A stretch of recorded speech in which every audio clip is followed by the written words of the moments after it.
Hello दोस्तों, welcome to my channel GS knowledge by engineer.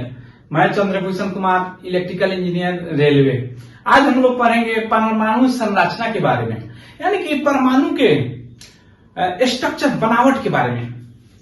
जैसे कि परमाणु संरचना, परमाणु का नाभिक हो गया, मान के चलिए।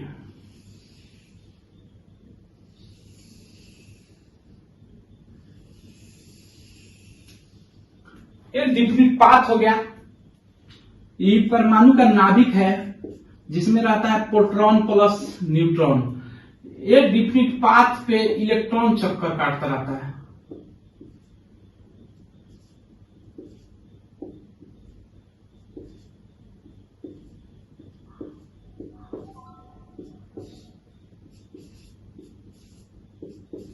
ठीक, तो देखते हैं परमाणु होता क्या है। परमाणु या किसी भी पदार्थ के सबसे छोटी इकाई को परमाणु कहा जाता है, जो स्वतंत्र अवस्था में रहता है लेकिन रासायनिक अभिक्रिया में भाग लेता है, लेकिन स्वतंत्र अवस्था में नहीं रहता है।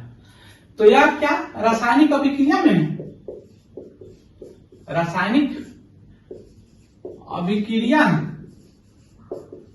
में भाग लेता है, यह स्वतंत्र अवस्था में नहीं रहता है। तब पूछे परमाणु स्वतंत्र अवस्था में रहता है तो नहीं रहता है। ठीक, यह किसी भी पदार्थ की सबसे छोटी इकाई है। दूसरा, यह क्या होता है, उदासीन होता है। कोई भी परमाणु उदासीन होता है, क्योंकि जो प्रोटॉन की संख्या नाभिक में रहता है उतना ही चारों ओर इसका चक्कर लगाने वाला इलेक्ट्रॉन की भी संख्या रहता है। प्रोटॉन से पॉजिटिव हो जाता है, प्रोटॉन का चार्ज पॉजिटिव होता है, इलेक्ट्रॉन का चार्ज निगेटिव रहता है। तो दोनों मिलता है पॉजिटिव निगेटिव समान संख्या में, तो वो न्यूट्रॉन हो जाता है, न्यूट्रल हो जाता है, उदासीन हो जाता है। तो ये क्या होता है, परमाणु उदासीन होता है। तो परमाणु उदासीन होता है। ठीक, अब देखिए ये पूरा परमाणु हो गया, तो इसको आकार क्या है, किसमें मेजर किया जाता है, आकार का है या त्रिज्या का है, तो सेम होता है। बात समझिए, ये नहीं कहिएगा कि त्रिज्या यहां से यहां तक हो जाता है, आकार का है पूरा। लेकिन जनरली इतना ना छोटा है कि दोनों का सेम लिया जाता है। आकार बोले या त्रिज्या, परमाणु का आकार या त्रिज्या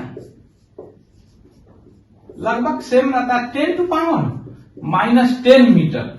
आप लोग जानते हैं कि 10⁻⁻10 मीटर को एंगस्ट्रॉम कहा जाता है, जिसको यूज किया जाता है वेवलेंथ, तरंग दैर्घ्य को मेजर करने के लिए। ठीक, तो यहाँ पे इसको भी एंगस्ट्रॉम में मापा जाता है। एक एंगस्ट्रॉम इतना के हो जाता है। अब देखिए परमाणु को तो देख लिए हम लोग, तो इसका आकार इतना रहता है। तो ये भी तो हो सकता है कि सबसे बड़ा परमाणु कौन हो। ठीक, तो सबसे बड़ा परमाणु जो होता है, ये नहीं सोचेगा सबसे बड़ा पदार्थ, सबसे बड़ा, सबसे पदार्थ छोटा कौन है, छोटा इकाई है वो, उसके बारे में कहा जा रहा है। तो सबसे बड़ा परमाणु कौन होता है, लिथियम। ये सब एग्जाम में पूछा होगा, क्वेश्चन है कंपटीशन एग्जाम में। तो सबसे बड़ा परमाणु लिथियम है, तो सबसे छोटा या हल्का परमाणु कौन है, सबसे हल्का परमाणु, सबसे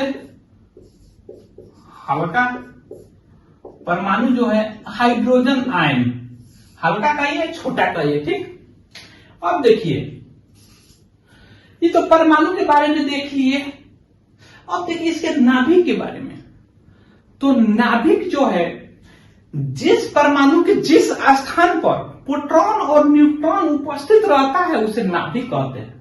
ठीक, तो जिसपे प्रोटॉन और न्यूट्रॉन उपस्थित रहता है उसको क्या कहते हैं, नाभिक कहते हैं। वो धन आवेशित होता है। ठीक ना, तो इसको आकार क्या होता है, ये भी एग्जाम में पूछता है। तो नाभिक का आकार, नाभिक का आकार या त्रिज्या बोले तो, देखिए ये बड़ा है तो 10⁻⁻10 में मेजर करना है, तो ये तो छोटा है तो और बढ़ा दो, और छोटा पार्ट हो जाएगा, तो इसको 10⁻⁻15 में मेजर किया जाता है। तो इसका आकार क्या हो जाएगा 10 टू पावर माइनस 15 मीटर। और आप लोग पहले से जानते होंगे 10 टू पावर माइनस 15 मीटर को फर्मी बोला जाता है, फर्मी। ठीक, तो अब हम लोग देख लिए कि प्रोटॉन परमाणु के बारे में, उसमें इलेक्ट्रॉन, प्रोटॉन और न्यूट्रॉन के बारे में। जैसे यहां पे देख लीजिए, इसको तो नाभिक बोलते हैं, बीच वाला परमाणु के मध्य वाला भाग जहां पे प्रोटॉन न्यूट्रॉन रहता है उसको नाभिक, न्यूक्लियस बोलते हैं या नाभिक बोलते हैं, नाभिक। उसमें उपस्थित प्रोटॉन प्लस न्यूट्रॉन को न्यूक्लियन बोलते हैं। बात समझिए, न्यूक्लियन, न्यूक्लियन बोलते हैं, न्यूक्लियन बोलते हैं। तो न्यूक्लियन किस, प्रोटॉन प्लस न्यूट्रॉन को न्यूक्लियन बोलते हैं। केंद्र को जहां पे उपस्थित दोनों रहता है उसे नाभिक बोलते हैं। तो अब हम लोग देख लेते हैं, इधर प्रोटॉन देख लिए। अब जिस नाभिक के चारों ओर जिस डिफरेंट पाथ पर, ठीक, निश्चित पाथ पर इलेक्ट्रॉन मूव करता है, चक्कर लगाते रहता है, घूमते रहता है, उसे कक्षा बोलते हैं। ठीक, तो आइए देखते हैं कक्षा, या इसे सेल भी बोला जाता है, या इसे ऊर्जा स्तर, ऊर्जा स्तर भी कहा जाता है। ठीक, जिस निश्चित वृत्तीय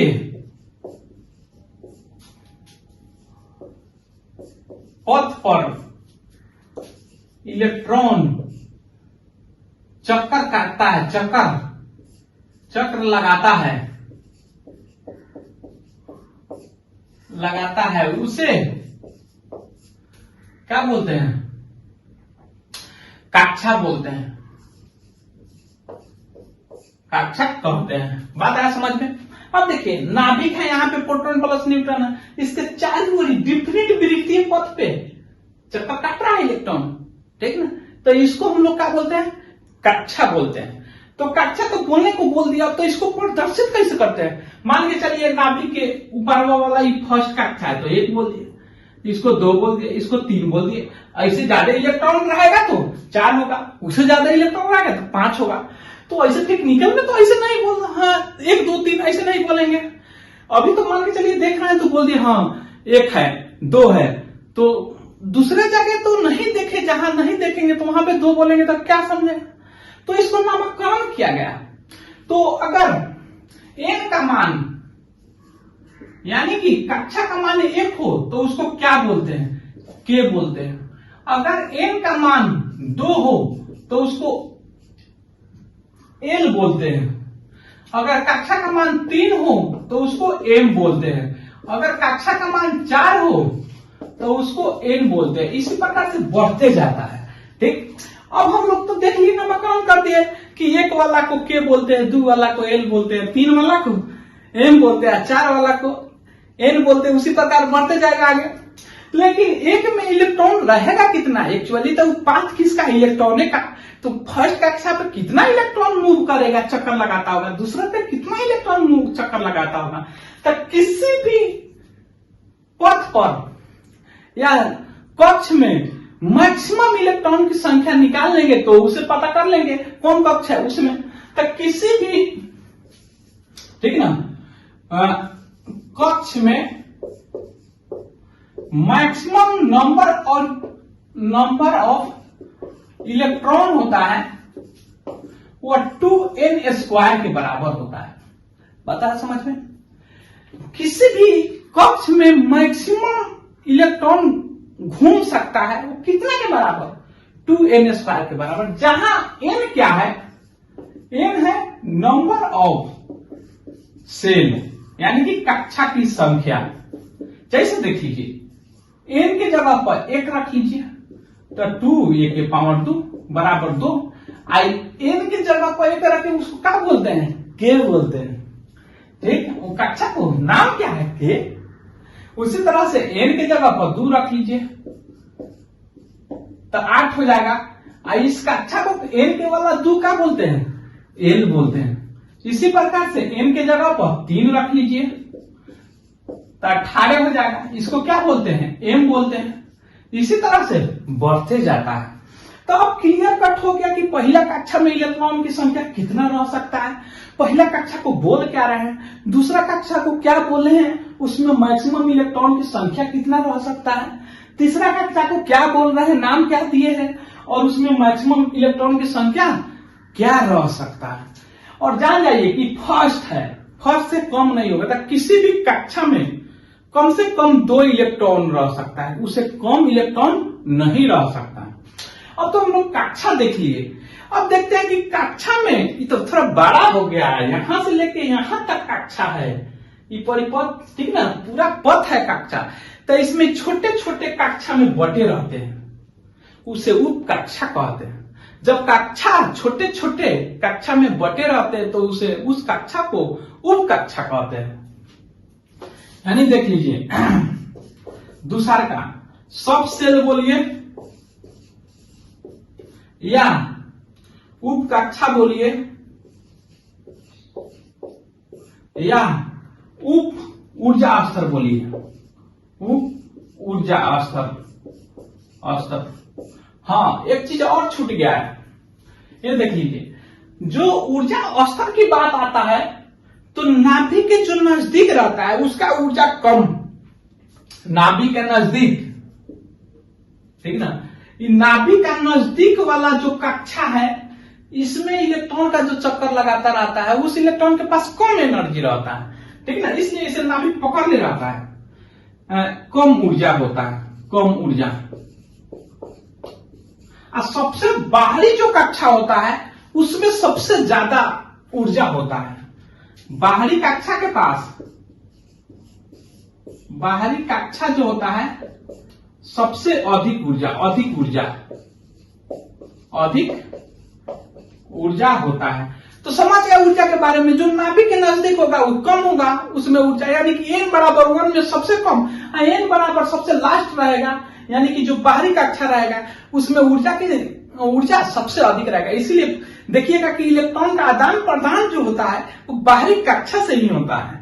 जो पॉजिटिव एनर्जी रहेगा वही ना मूव करेगा भाई, वही ना तेज दौड़ेगा, ठीक ना, वही ना हेर फेर करता है, तो वही लेन देन करता है।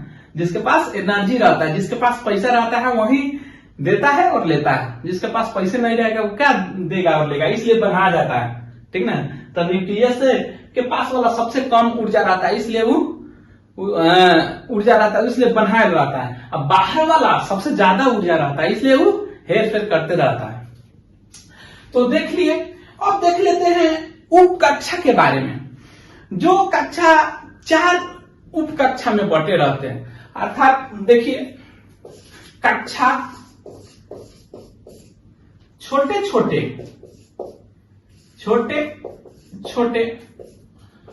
उप कक्षा में बटे रहते हैं, उप कक्षा में बंटे रहते हैं जिसे SPDF कहते हैं। बताया समझ में? तो उप कक्षा के नाम क्या दे दिए, SPDF। अब देखिए, ठीक, अब इसी को S को देख लीजिए, P को देख लीजिए, D को देख लीजिए, F को देख लीजिए, ठीक। तो इसमें एक्चुअली रहता क्या है, इलेक्ट्रॉन। तो देखिए S में 2 इलेक्ट्रॉन रहता है, S में 2 इलेक्ट्रॉन। इसको याद करने का बहुत अच्छा ट्रिक है। 4 को है, ये चारों है, SPDF, और चारों जोड़ दीजिए, 4 जोड़ दीजिएगा तो पहला वाला से दूसरा वाला प्राप्त हो जाएगा। यानी कि 2 से स्टार्ट होता है, किसी भी कक्षा में मिनिमम कितना इलेक्ट्रॉन रह सकता है, 2 से स्टार्ट हो सकता है, वो स्टार्ट होता है तो 2, और 2 में 4 जोड़ेंगे तो अगला वाला उप कक्षा प्राप्त हो जाएगा। तो जैसे देखिए 2 में 4 जोड़िए तो 6, यानी कि 6 किसका आ जाएगा, P का आ जाएगा। अब 6 में 4 जोड़िए 10, D का आ जाएगा। 10 में 4 जोड़िए F का आ जाएगा। इसे क्या पता चल रहा है, जो S उप कक्षा है उसमें मैक्सिमम इलेक्ट्रॉन कितना रहता है, 2। P उप कक्षा है उसमें मैक्सिमम इलेक्ट्रॉन कितना रहेगा, 6। D जो उप कक्षा है उसमें मैक्सिमम इलेक्ट्रॉन 10। F जो उप कक्षा है वो उसमें मैक्सिमम इलेक्ट्रॉन कितना ला सकता है? 14 14 चार चार जोड़ दीजिए, ठीक ना, 14। बात आया समझ में? हम लोग कक्षा और उप कक्षा देखें। अब थोड़ा सा देखेंगे इलेक्ट्रॉनिक विन्यास, पूरा डिटेल में नहीं पढ़ेंगे, पूरा डिटेल में अगला क्लास में पढ़ेंगे, लेकिन थोड़ा सा देख लेते, जब तक उसका इलेक्ट्रॉनिक विन्यास का उदाहरण नहीं लेंगे तब तक ये कक्षा उप कक्षा समझ नहीं आएगा। तो थोड़ा सा देख लेते हैं, ठीक ना। जैसे कि इलेक्ट्रॉनिक विन्यास कहते किसे? इलेक्ट्रॉनिक कॉन्फ़िगरेशन जो होता है, कॉन्फ़िगरेशन इलेक्ट्रॉनिक विन्यास होता है किसी भी इलेक्ट्रॉन को कक्षा उप कक्षा में वितरण को इलेक्ट्रॉनिक विन्यास बोलते हैं, ठीक। इलेक्ट्रॉन को कक्षा, सेल सबसेल में कक्षा और उप कक्षा में वितरण को, बिछाने को, वितरण को क्या कहते हैं? इलेक्ट्रॉनिक विन्यास बोलते हैं। विन्यास समझ है बात? इलेक्ट्रॉनिक क्या बोलेंगे? यहां पे लिख देते हैं, इलेक्ट्रॉनिक विन्यास, विन्यास कहते हैं, ठीक। जैसे देखिए हमको एक्चुअली देखना है कि कक्षा और उप कक्षा। जैसे सोडियम का देख लीजिए, सोडियम का परमाणु संख्या 11 होता है, यानी परमाणु संख्या होने का अर्थ की प्रोटॉन, देखेंगे आगे देखेंगे, प्रोटॉन की संख्या, यानी कि प्रोटॉन की संख्या जितना रहता है उस पर इलेक्ट्रॉन की संख्या उतना ही रहता है, यानी कि 11 इलेक्ट्रॉन है। तो अब देख लीजिए इसमें 11 जो इलेक्ट्रॉन है, तो इसे निकालेंगे कक्षा और उप कक्षा। तो इसको क्या लिख सकते हैं? विन्यास क्या लिख सकते हैं? जो आप लोग पहले से भी जान रहे होंगे, हमको पता है और जानना भी चाहिए। 1s2, ठीक, 2s2, 2p6, क्या होगा? 2 गो 4 गो, अच्छा वो 10 को, क्या हो गया? 3s1। तो अब देखिए, ठीक, 11 हो गया कंप्लीट। जो एस के पहले जो नंबर रहता है वो एन प्रदर्शित करता है, यानी कि कक्षा।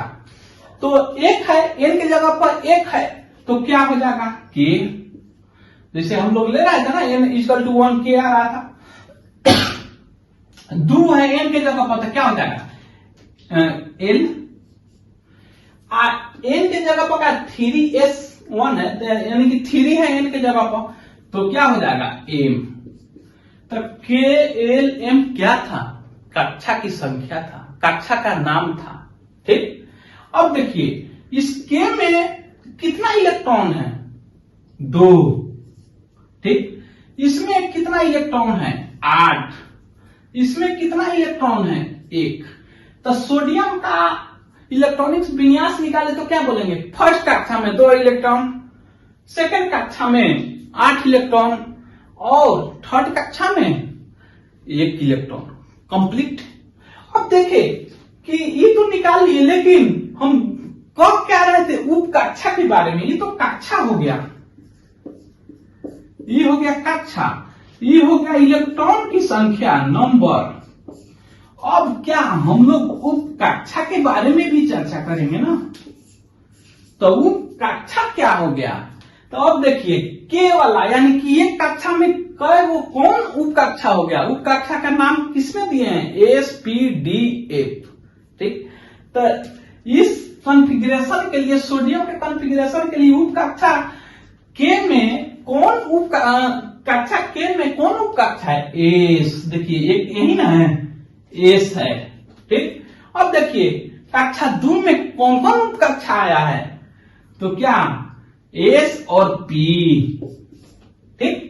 तीसरा में सोडियम का, सोडियम के लिए तीसरा कक्षा में कौन उप कक्षा है? एस। बात आया क्लियर कट समझ में?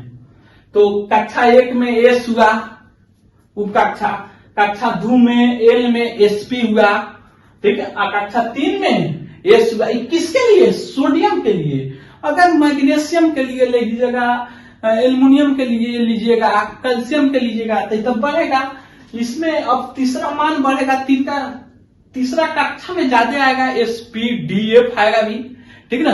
जैसे तैसे क्या पता चल रहा है, एस में एक उप कक्षा होता है। इससे पता चल रहा है कि के में सिर्फ एक उप कक्षा रहता है, ठीक, जिसपे 2 इलेक्ट्रॉन रहता है, ठीक, यानी 2। और जानते हैं पहले से कि दूसरा एन के वैल्यू दूसरा एल में मैक्सिमम इलेक्ट्रॉन 8 रहता है, ठीक। तो इसमें उप कक्षा कितना कौन कौन हो जाएगा, sp, ठीक। तीसरा में 18 रहता है इलेक्ट्रॉन, तो इसमें उप कक्षा कौन 3 हो जाएगा, sp_d। इसी प्रकार n में मैक्सिमम की इलेक्ट्रॉन की संख्या कितना 32 रहता है, तो इसमें 4 उप कक्षा उपस्थित होगा, sp_d। बात समझ आया। तो k में s कक्षा उपस्थित रहेगा, उप कक्षा। l में आपका 2 उप कक्षा रहेगा, sp, और m में 3 उप कक्षा रहेगा, spdf, और 4 में कौन रहेगा, 4 उप कक्षा उपस्थित रहेगा। अब तो हम लोग कक्षा के बारे में थोड़ा बहुत जान लिए। हालांकि इलेक्ट्रॉनिक विन्यास अगला चैप्टर में पूरा डिटेल रूप से पढ़े कि लॉ के साथ 4-5 गो नियम है, Paul law, Heisenberg law, Hund's law, ठीक ना, ये सब लॉ के साथ पढ़ेंगे। लेकिन थोड़ा सा देख लिए कक्षा उपकक्षा हम लोग का मेन थिंक था इसमें समझना। अब देखिए इलेक्ट्रॉन, प्रोटॉन, न्यूट्रॉन की खोज के पहले सबसे पहले इलेक्ट्रॉन खोज हो चुका था, ठीक ना। बाद में रदरफोर्ड ने आए, ठीक ना, लेकिन उसका चर्चित नहीं था। तो रदरफोर्ड अपना मॉडल दिए, रदरफोर्ड मॉडल, उससे पता चला प्रोटॉन और न्यूट्रॉन के बारे में और धनावेशित के बारे में। रदरफोर्ड परमाणु मॉडल, ठीक। रदरफोर्ड आए, ये दिए आपका 1911 में, ठीक। आए एक सोने का बहुत पतला पत्थर लिए, गोल्ड फॉइल, ठीक ना, गोल्ड फॉइल लिए। यहां पे इसका नाभिक था सोने का, इसका जो मोटाई था वो 4 नैनोमीटर था। समझ सकते हैं कितना पतला था, 4 नैनोमीटर, 10⁻⁹ मीटर इसका मोटाई, इतना पतला लिए। अब क्या किए, ये अल्फा किरण का रेज गुजारे इसे। अल्फा किरण पे 2 चार्ज होता है, 2 इकाई पॉजिटिव चार्ज होता है, ठीक ना, और 4 उस पे मास होता है, यानी कि हीलियम आयन को अल्फा किरण बोलते हैं, अल्फा बोलते हैं। ये अल्फा किरण को गुजारे, बहुत से सीधे चला जा रहा था, मैक्सिमम ऐसा हुआ कि सीधे जा रहा था, कुछ ऐसा हुआ जो जाके मुड़ जा रहा था, मुड़ रहा था, ठीक, जाके मुड़ रहा था।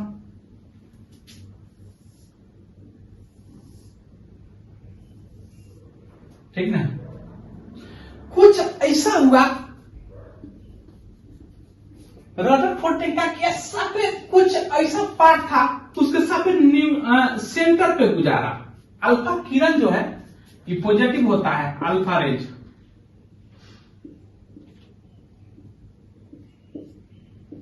ठीक, ये पॉजिटिव उसके सेंटर पे गुजारा।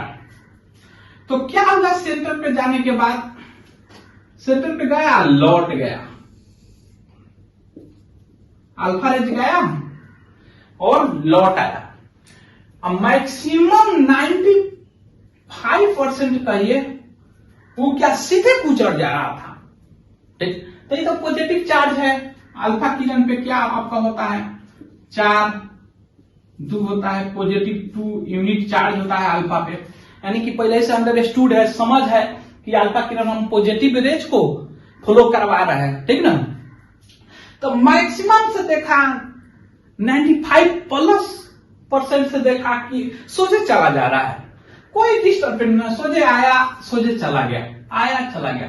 कुछ को देख रहा है कि जा रहा है नजदीक में जो नाभिक है वहां से मुड़ जा रहा है, ठीक ना, उसे भाग रहा है, गया उसे भागा, टर्निंग के मुड़ के हट रहा है, अलग हट रहा है, जैसे कि ढकेल रहा है, नाभिक ढकेल रहा है।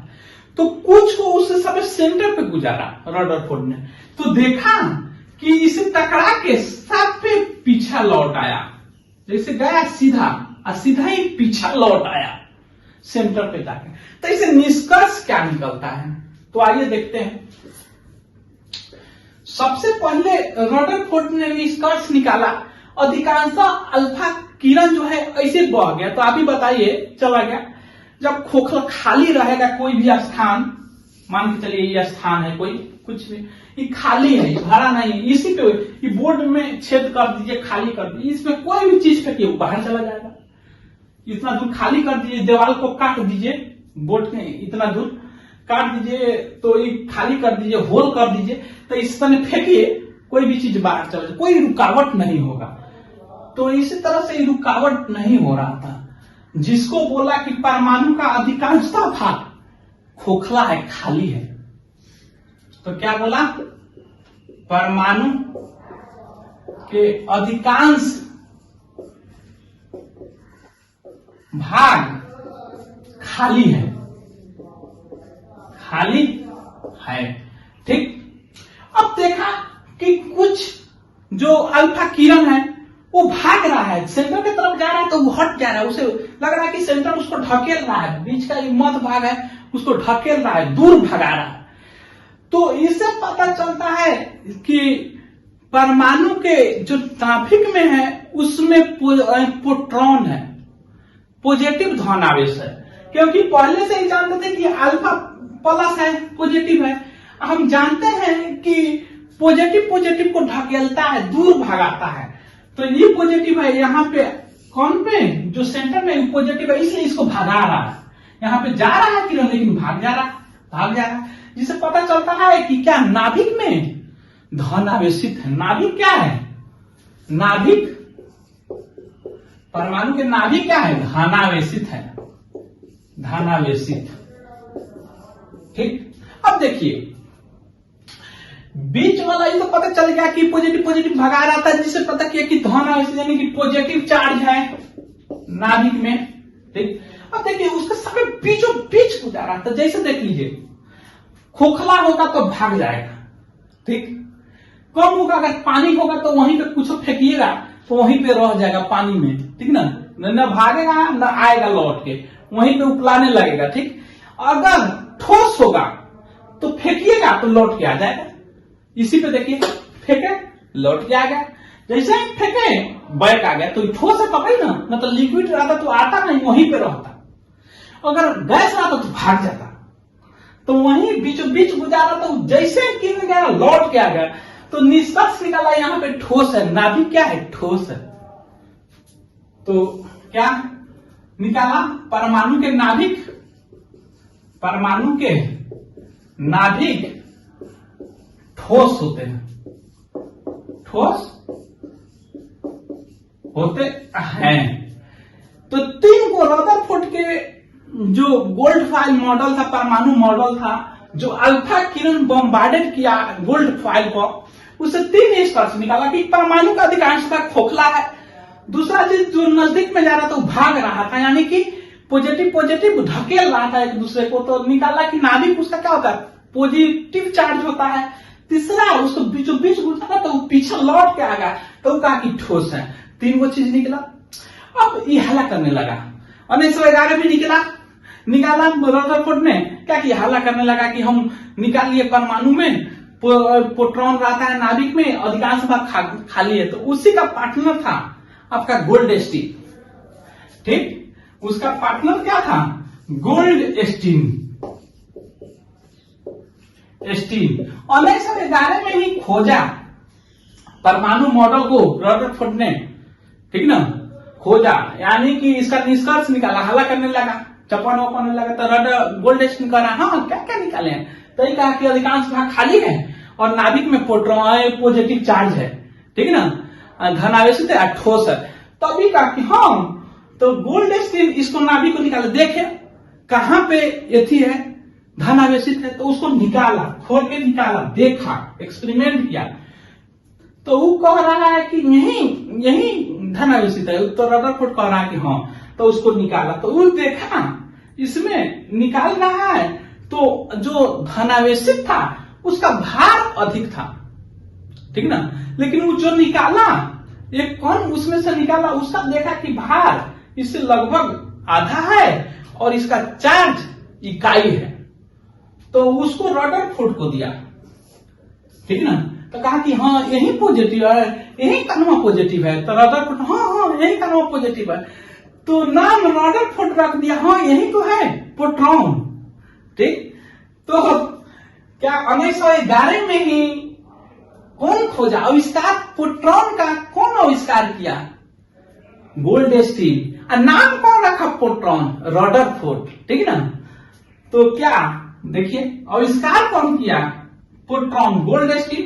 अब गोल्डस्टीन ने खोजा, किसको खोजा, प्रोटॉन निकला, प्रोटॉन, ठीक ठीक, खोजा कौन, गोल्डस्टीन 1911 में, ठीक। लेकिन नामकरण कौन किया, नामकरण रदरफोर्ड, ठीक ना। इस पे चार्ज और सोचे पॉजिटिव धनावेशित, लेकिन गोल्डस्टीन ने कहा नहीं, इस पे चार्ज इकाई होता है, ठीक, यूनिट क्या, इकाई, या उसको चार्ज में बदला जाए, उसका आवेश होता है प्लस में 1.6 इंटू 10⁻⁻19 कूलम। इसका द्रव्यमान मास जो होता है 1.672 इंटू 10⁻⁻27 kg। बात है समझ में, इकाई चार्ज कहा जाए तो इकाई आवेश कहा जाए तो इस पे क्या होता है, +1। बात है प्रोटॉन खोजोगे, उसमें इकाई चार्ज होता है और मास इतना होता है, ये भी बुकों में छपाने लगा। तो फिर 1932 ईस्वी में जेम्स चैडविक आया, ठीक। जेम्स चैडविक ने देखा कि हाँ यहाँ पे प्रोटॉन होता है, धनावेशित होता है, ये कहां उपस्थित है, नाभिक में, तो वो भी नाभिक को खोज देता। जैसे ये सब दोनों हल्ला करने लगा रदरफोर्ड और गोल्डस्टीन ने, तो अब क्या है, जेम्स चैडविक आया, ठीक ना, 1932 ईस्वी में, ठीक। ये कहा कि हाँ प्रोटॉन का खोज हो गया, तो कहा कि हाँ इतना आवेश है, तो ये कहा कि न्यूक्लियस में हाँ वही है, तो अब वो देखा खोल के, अरे आप बोल रहे हैं कि धनावेशित है, इस पे द्रव्यमान इतना है, लेकिन आपका प्रोटॉन का इतना है, तो ये और जो उस पे वजन है, मास है, कहां गया। तब वही दूसरा का मास के अनुसार ही देखा, उसमें से दूसरा कौन निकाला, प्रोटॉन के अलावा नाभिक से, उसको न्यूट्रॉन बोला, क्योंकि उसमें देखा तो आवेश जो चैडविक देखा 1932 ईस्वी में, चैडविक देखा 1932 ईस्वी, तो उसे आवेश नहीं था, धनावेश कौन नहीं था, ठीक ना, उस पे आवेश था 0, लेकिन देखा कि पहले की बोल रहा है प्रोटॉन पे 1.6 इंटू 10⁻⁻27 kg है, लेकिन इसका द्रव्यमान नाभिक का देख रहा था तो ज्यादा हो जा रहा था, तो उसी अनुसार खोजा, तो उस पर देखा कि जो ज्यादा द्रव्यमान आ रहा था प्रोटॉन के अलावा, वो द्रव्यमान किसी और का नहीं, वो न्यूट्रॉन का था। तो द्रव्यमान कितना था, द्रव्यमान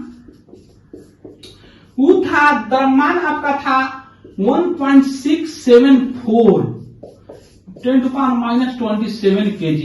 कहने का अर्थ कि प्रोटॉन से हल्का सा ज्यादा भारी था, प्रोटॉन का था द्रव्यमान 72 इंटू 10⁻⁻27, लेकिन ये क्या था, 2 के जगह पर 4, इतना ही सा हल्का सा ज्यादा भारी था। अब निकाल लिया ये न्यूटन, चैडविक ने न्यूट्रॉन को, उसका द्रव्यमान भी निकाल लिया। इकाई भी देखा ना, इसका कोई चार्ज नहीं रहता है, यानी कुल मिला के दोनों निकाल लिया, प्रोटॉन और न्यूट्रॉन। तो अब हाला होने लगा कि सब कुछ निकल गया है, तो अब गोल्डस्टीन आ रहा है, ठीक है। जे थॉमसन कह रहा है कि हाँ आप लोग नाभिक निकाल लिए, नाभिक में सब कुछ निकालिए। तो हम उसको देखते हैं, वो पहले से जान रहा था कि बाहर चक्कर लगाता है, तो आप लोग अंदर का खोजे तो हम बाहर का खोजेंगे। तो वही इलेक्ट्रॉन खोजा,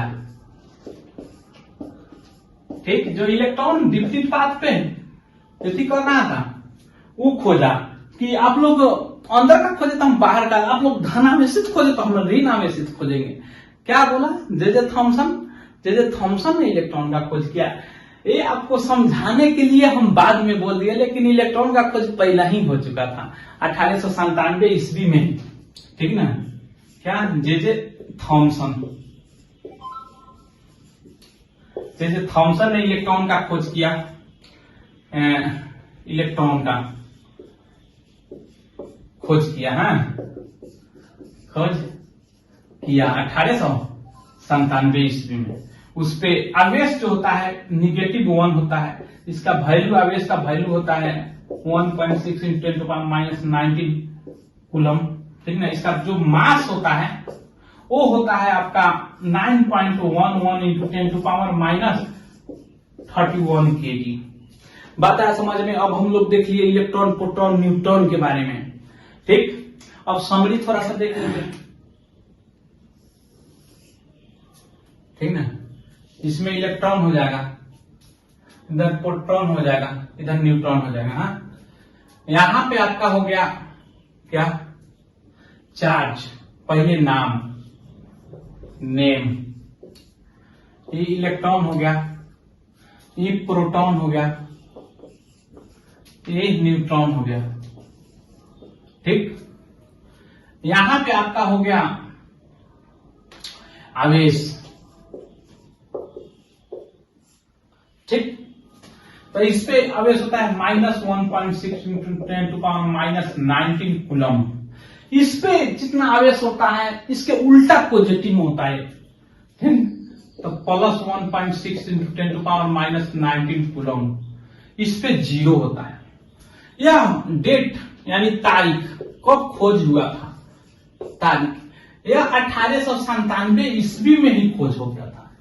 इसके 14 साल बाद ही हुआ, यानी कि 1911 में, जिस साल रदरफोर्ड ने परमाणु मॉडल दिया था। इसके 7 साल बाद ही हुआ, 21 साल बाद ही हुआ, 1932 में। तो याद करने का डेट देख लीजिए, 1897 ईस्वी में सबसे पहले किसका खोज हुआ, इलेक्ट्रॉन का। उसके 14 साल बाद किसका खोज हुआ, प्रोटॉन का। उसके 21 साल बाद 7 से मल्टीपल, पहले इतना में 14 साल बाद इसमें फिर 7 से मल्टीपल करिएगा तो 21 आएगा। तो क्या इसमें 14 साल जोड़ दीजिएगा तो अगला वाला आ जाएगा, अगला वाला में 14 साल जोड़ दीजिएगा, 21 साल जोड़ दीजिएगा तो उसके अगला वाला आ जाएगा। यानी कि 1897 में इलेक्ट्रॉन में इसमें 14 साल जोड़िए, 1911 में इसमें 21 साल जोड़िए तो 1932 में न्यूट्रॉन का खोज किया था। इसमें खोज करता। अब देखिए जे थॉमसन, ये क्या हुआ, थॉमसन, ठीक है ना। जो सन होता है वो अधिकांश पैसा खर्चा करवाता है, यानी कि कर्जा में डुबा देता है, निगेटिव वाला थॉमसन हो गया, है। गोल्ड बहुत महंगा होता है, कीमती चीज होता है, वो गोल्ड रखने से धनिक हो जाता है आदमी, ठीक ना। गोल्ड रखने से आदमी पॉजिटिव हो जाता है, धनिक हो जाता है, इसलिए गोल्ड से प्रोटॉन, ठीक ना, धनिक हो जाता है, पॉजिटिव हो जाता है। वो कौन खोज किया, गोल्डस्टीन, ठीक ना। चारों ओर जहां अधिकांश देखिए, अगर चारों ओर रहना है तो न्यूट्रल रहना पड़ेगा। तो चैडविक, चारों ओर वाला चैडविक, जेम्स चैडविक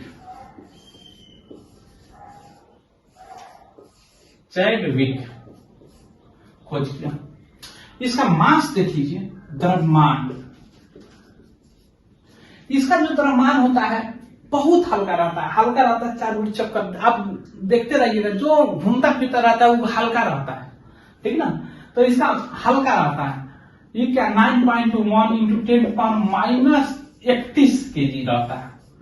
ये इसे भारी रहता है 1.6, जितना चार्ज रहता है 1.6 उतना ही इसका भी वैल्यू रहता है। उसके अप्रॉक्स वैल्यू नहीं, वो डिजिट याद करने के लिए हम बोल रहे हैं। 1.6 इसमें भी आता है। 1.662 इंटू 10⁻27 केजी होता है। इससे मात्र थोड़ा सा ज्यादा, हल्का सा ज्यादा, लगभग बराबर, अप्रॉक्स बराबर ही होता है। 674 हो जाता है। यहाँ पे 672 है, यहाँ पे 674 इंटू 10⁻27 केजी हो जाता है। ठीक, अब क्लियर कट सब समझ आ गया। अब इकाई पूछे, ये तो आवेश बताए हैं, एक्चुअल आवेश इतना होता है। अब इकाई आवेश पूछे। इकाई आवेश होता है किसी भी चार्ज का इकाई आवेश निकालना है तो हाइड्रोजन आवेश आयन का से डिवाइड कर देते हैं तो ये इकाई आवेश आ जाता है। तो ये हम लोग मोड कॉन्सेप्ट में पढ़ेंगे इकाई आवेश। तो इसपे क्या हो जाता है -1 निगेटिव -1, इस पे +1 इकाई हो जाता है, इस पे न्यूटन पे 0। अब क्लियर कट समझ आया। अब इससे रिलेटेड देख लेते हैं। अब हम लोग परमाणु संरचना में इलेक्ट्रॉन, प्रोटॉन, न्यूट्रॉन और विन्यास के बारे में बहुत बढ़िया से पढ़ लिए।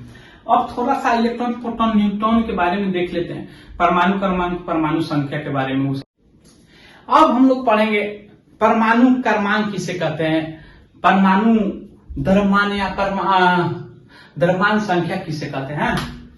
तो एक में चलते हैं परमाणु संख्या, परमाणु संख्या, ऐसी को परमाणु क्रमांक। तो किसी भी स्कूल में जाइएगा तो क्रमांक से पहचाना जाइएगा। आपका पोजीशन जो है वो क्रमांक से दिया जाता है। से हाँ, आप 3 रोल नंबर आगे बैठिए, अब 7 है, पीछे चले जाइए, हमेशा उसी से पहचान होता है, ठीक ना। तो इसको जो परमाणु का जो पहचान है वो क्रमांक संख्या से होता है। क्रमांक संख्या जो है वो परमाणु में जितना प्रोटॉन होता है उससे होता है। तो क्या बोलेंगे, परमाणु में उपस्थित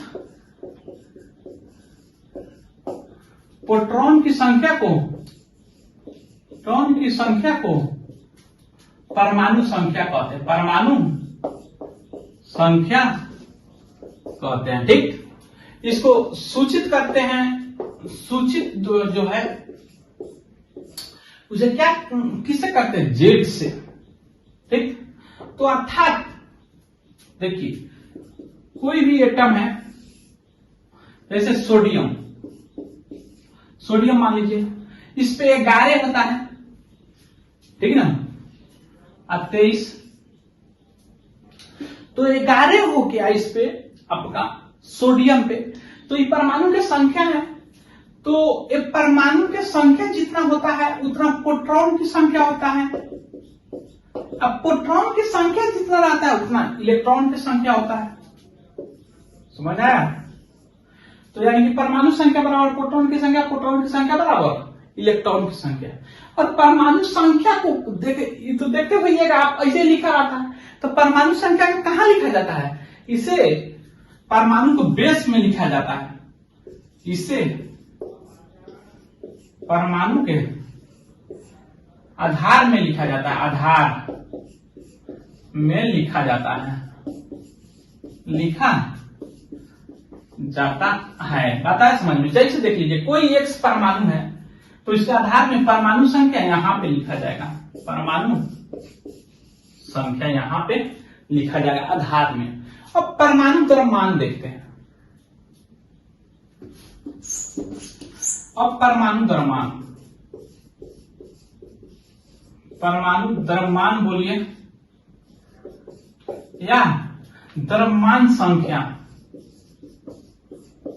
द्रव्यमान संख्या बोलिए। ये क्या होता है, परमाणु प्लस परमाणु का द्रव्यमान संख्या जो होता है वो नाभिक में उपस्थित प्रोटॉन और न्यूट्रॉन की संख्या के जोड़ होता है। क्या होता है? प्रोटॉन प्लस न्यूट्रॉन की संख्या को क्या कहते हैं? एटॉम मास नंबर, यानी कि द्रव्यमान संख्या बोलते हैं, संख्या बोलते हैं। इसे सूचित करते हैं किससे? ए से। पता है समझ में? तो अब लिखेंगे क्या इसको, और लिखा कहां जाता है? तो कोई भी देख लीजिए, भारी सामान जो होता है पैर में लटका के नहीं चलिएगा, दिक्कत होगा। उसको कंधा पर या माथा पर रख के चलते हैं, यानी कि ऊपर वाला भाग में रख के देखते हैं। तो क्या किसी भी तत्व एक्स है तो परमाणु संख्या नीचा लिखा जाता है, परमाणु संख्या। ऊपर क्या लिखा जाता है? परमाणु द्रव्यमान। परमाणु द्रव्यमान का ये द्रव्यमान संख्या का ये द्रव्यमान संख्या। जैसे देखिए सोडियम का ही है, सोडियम का यहां पे हो गया 11, परमाणु संख्या 11, और ऊपर क्या हो गया 23, यानी कि परमाणु भार द्रव्यमान 23 हो गया। तो अब हम लोग देख लिए परमाणु द्रव्यमान। तो इसे सूचित कौन सी से किया जाता है? ए से। तो ए बराबर क्या हो जाएगा? ए प्लस, ए बराबर हो जाएगा आपका क्या? Proton plus neutron. तो अब हम लोग परमाणु द्रव्यमान देख लिए। ए से सूचित करता है पी बराबर, ए बराबर पी प्लस एन होता है। अब ये दोनों में कोई भी दो दे देगा, तीनों में कोई भी दो दे देगा, यानी कि परमाणु द्रव्यमान देगा, प्रोटॉन की संख्या तो न्यूट्रॉन की संख्या पूछेगा तो निकाल लीजिएगा। अब हम लोग पढ़ लिए परमाणु संख्या, पढ़ लिए परमाणु द्रव्यमान, पढ़ लिए प्रोटॉन की संख्या, पढ़ लिए न्यूट्रॉन की संख्या, पढ़ लिए। ये देखिए जैसे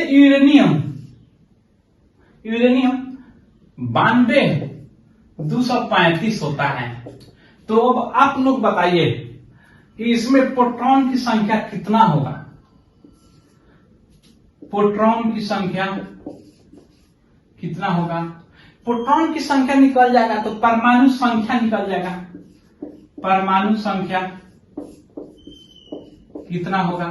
परमाणु संख्या निकल जाएगा, यानी प्रोटॉन की संख्या निकल जाएगा तो परमाणु संख्या उसी बराबर इलेक्ट्रॉन की संख्या भी निकल जाएगा। ठीक, आप प्रोटॉन निकल गया, ऊपर भी है मास नंबर भी दिया हुआ है, तो उसे न्यूट्रॉन की संख्या भी निकल जाएगा। तो आप बताइए न्यूट्रॉन की संख्या क्या होगा? ठीक, न्यूट्रॉन की संख्या तो ये भी बताइए, एटॉमिक मास जो कि दिया हुआ है, आप लोग बताइए क्या होगा? एटॉमिक मास ऊपर नीचा कर। तो देखिए आप लोग देख लीजिए, सोच भी लिए होंगे, शायद मेरे ख्याल से बता भी दिए होंगे। प्रोटॉन की संख्या जो होता है परमाणु संख्या, परमाणु संख्या किसी भी परमाणु के बेस में लिखा रहता है। तो बेस में क्या है? 92 है।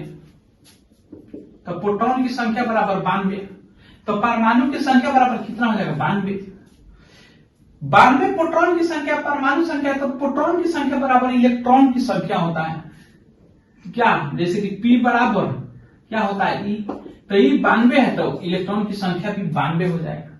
अब जानते हैं कि एक फॉर्मूला, जैसे कि यहां पे कह रहा है एटॉमिक मास कितना है, तो नीचा लिखा जाता है परमाणु संख्या और ऊपर लिखा रहता है द्रव्यमान संख्या। तो कितना हो जाएगा? 235।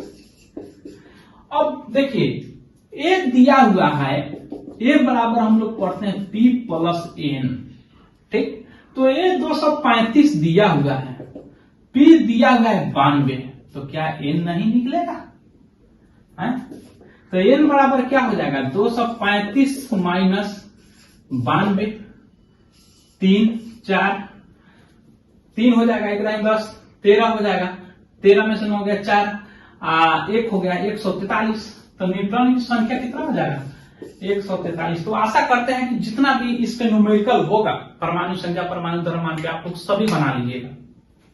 अब हम लोग पढ़ लेते हैं समस्थानिक, समधारिक, 3-4 को है। जो किसी भी तत्व का या परमाणु का नीचा जो रहता है परमाणु संख्या रहता है, ऊपर जो द्रव्यमान संख्या रहता है। ठीक, तो अब हम देखते हैं एक ही परमाणु के जो दो तत्व जिसका परमाणु Z बराबर हो और A डिफरेंट हो, उसको क्या बोलते हैं? समस्थानिक। एक में समस्थानिक आइसोटॉप बोला जाता है इसको। वह परमाणु जिनके परमाणु द्रव्यमान, देखिए जिनके परमाणु संख्या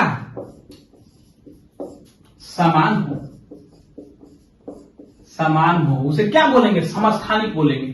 परमाणु ही दो का मिलके बना है। सम माने समान, स्थान माने क्रम होता है। समस्थानिक, इसके सम प्लस स्थान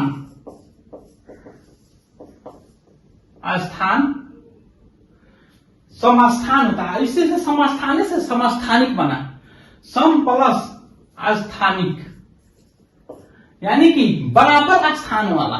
तो स्थान कौन करता है? क्रमांक से रिलेटेड रहता है। जैसे स्कूल में जाएगा, आपका 3 रोल नंबर है, आगे बैठिए, स्थान आपका आगे है। आपका 10 रोल नंबर, थर्ड वाला पे जाइए, पीछे बैठिए। तो क्रमांक की तो क्या दिखा रहा है? स्थान दिखा रहा है।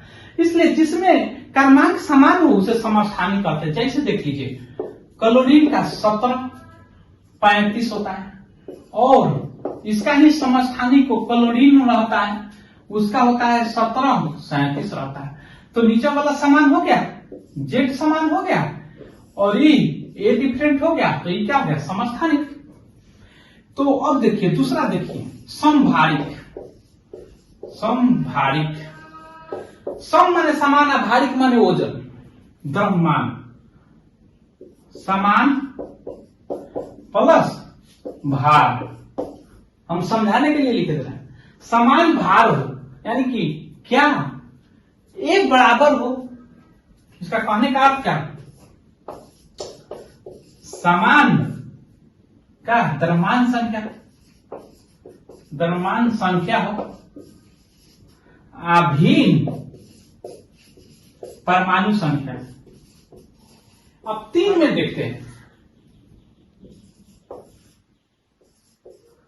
सम न्यूट्रॉनिक, इसका जिनमें समान न्यूट्रॉन, जिन परमाणु में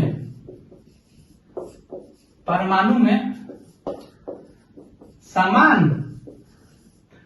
न्यूट्रॉन हो उसे क्या बोलेंगे? सम न्यूट्रॉनिक। जैसे देख लीजिए उदाहरण से क्लियर कट हो जाएगा।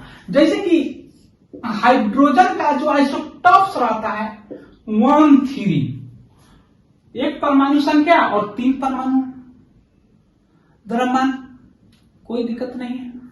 अब देखिए वहीं और हीलियम का क्या होता है? परमाणु संख्या 2 होता है हीलियम का और 4 होता है परमाणु द्रव्यमान। तो इसमें देख लीजिए, ई है परमाणु द्रव्यमान, ई का परमाणु क्रमांक। तो द्रव्यमान बराबर क्या होता है? 3 बराबर क्या होता है? P plus N। P का वैल्यू 1 है इसमें, प्लस N, तो N का वैल्यू इसे क्या निकल जाएगा? 2। पता ना समझ में? इसमें 2 हो गया। अब इसमें देखिए Z बराबर क्या है? Z बराबर 2, A बराबर क्या है? 4। तो N का मान निकालिए। तो A बराबर क्या होता है? P plus N। ठीक, तो A बराबर 4 है, P बराबर 2 है, तो N का मान कितना हो जाएगा? 2। यहां पे भी 2, यहां पे भी 2, तो दोनों समान हो गया। तो इस दोनों को क्या कहेंगे? सम न्यूट्रॉनिक बोलेंगे। सम न्यूट्रॉनिक यानी कि समान न्यूट्रॉन वाले परमाणु हैं। ठीक, अब दूसरा चौथा देख लेते हैं, सम इलेक्ट्रॉनिक।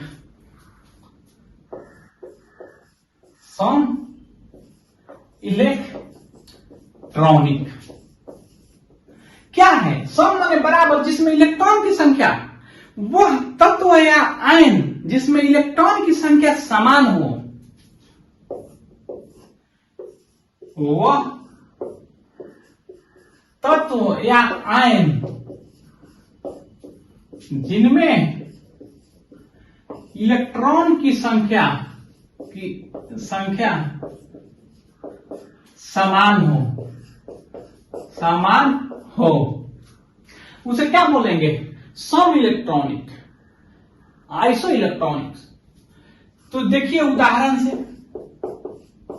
जैसे देख लीजिए, मान के चलिए नियोन का ले लीजिए।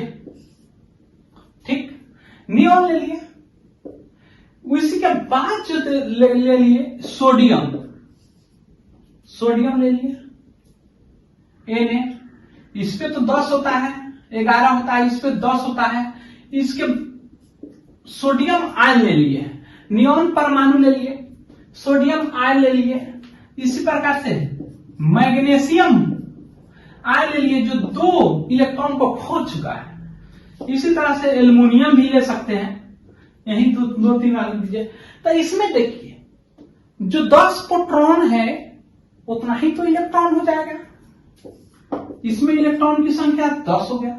इसमें देखिए प्रोटॉन 11 है तो इलेक्ट्रॉन की संख्या होनी कितना चाहिए? 11। लेकिन देखिए ये पॉजिटिव आने का अर्थ कि एक इलेक्ट्रॉन खो चुका है तब ये पॉजिटिव है। हम ऋण खोएंगे तब ना धन वाला होंगे। तो एक ऋण खो चुका है तो एक इसलिए प्लस में है। तो प्रोटॉन की संख्या 11 है तो इलेक्ट्रॉन की संख्या तो 11 होना चाहिए, 11, लेकिन एक खो चुका है तो कितना हो जाएगा? 10। उसी प्रकार से देखिए मैग्नीशियम के 12 होता परमाणु संख्या, यानी कि प्रोटॉन की संख्या 12, तो इलेक्ट्रॉन की संख्या क्या होना चाहिए? 12 होना चाहिए। लेकिन देखिए ऊपर +2 को दिया हुआ है, यानी कि 2 का इलेक्ट्रॉन खो चुका है, ठीक ना। तो 12 में से 2 तो चला जाएगा, तो इलेक्ट्रॉन की संख्या क्या हो गया? 10। तो देखिए आप ही लोग बताइए, E बराबर E है, तीनों में इलेक्ट्रॉन की संख्या बराबर है, समान इलेक्ट्रॉन है, तो इसे क्या बोलेंगे? इसको तीनों को क्या बोलेंगे? सम इलेक्ट्रॉनिक।